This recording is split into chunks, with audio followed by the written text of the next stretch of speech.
Good night, everyone.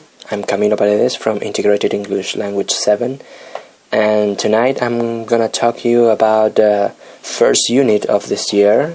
We're in 2015, and this first unit is related to Alternative Pedagogies, right? So this is the first video journal entry of the semester. And well, as I said, Alternative Pedagogies, and what a huge topic, right? Well, for me it was really interesting in the sense that this is not the first time in which we see an approach towards learning, right? For example, in the classes we had previous years of psychology, we studied different authors such as Vygotsky, Piaget, Krashen, right, which is also related to linguistics. What else? Well, more or less, right?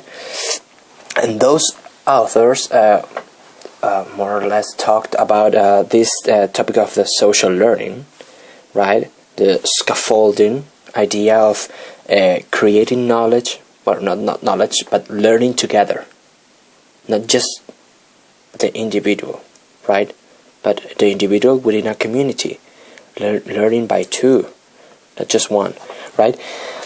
And this alternative pedagogy, what it calls my attention, the first thing, right, that calls my attention is this thing that we did when we compared the alternative pedagogies with the standard system of education that we have here in Chile, right? And well, the first thing that comes out from alternative pedagogies is the approach to the human being, right? For example, Maria Montessori states an environment for learning which is different from a normal classroom, right? You have, in a normal classroom, you have in the front, you have the teacher, the whiteboard, and you have the students sitting in rows, right? But in Montessori's classrooms, the student is the center, right? So you have different desks with their chairs, but not that much. You have a library, more or less, because you have a place full of books. You have places to work at the floor, right? A lot of material, and that's also similar to Rudolf Steiner's Waldorf education, right? With this materials created with shapes and made of wood, I don't know, shapes that are easy to identify by the students, right? So, again, the center is the student, right? And it's different from the approach that we have seen through the theory in the university and in the practice in our e-lab experiences, right? Because teachers do not usually teach in that way, right? They just teach the content, right? And the content is not the important thing in alternative pedagogies, right? It's the human being. Or, for example, as Gurdjieff said, this organ, the content buffer, that is in charge of the bad emotions, the bad things that you receive. You have to keep it safe in a way, right? Or the education of the senses, in which you learn through your senses, not just because you know how to read, how to write, but also because you can feel, you can touch, you can see. So you have to practice your sight, your ear, right, as well.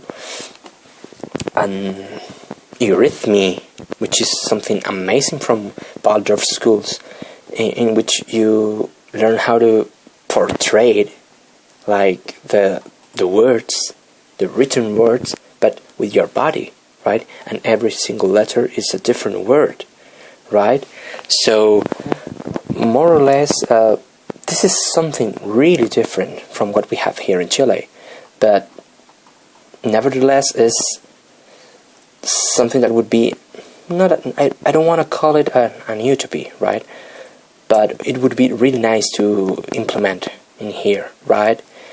And well, the thing is, the system that we have is this standard system is really straightforward, right? In the sense that, well, we have the content, we have math, we have language, and we have history, more or less. And that's the important thing for the kids, because we want to create workers, right? For the society, for the future of our country, and blah, blah, blah. And in alternative pedagogies, the center, again, as I said before, is the student, right? And the human being, the development of the human being, right? And, well, I made an analogy once in the classroom talking about the ideal class and referring to alternative pedagogies.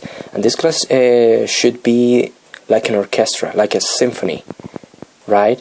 In which every single instrument, every single musician is important, right? Not just the director who directs the music, but every single person is important for creating this context, right?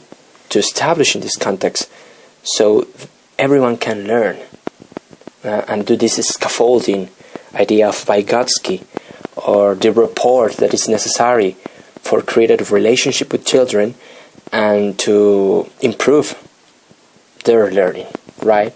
But not just because they have to learn, but because they want to, right?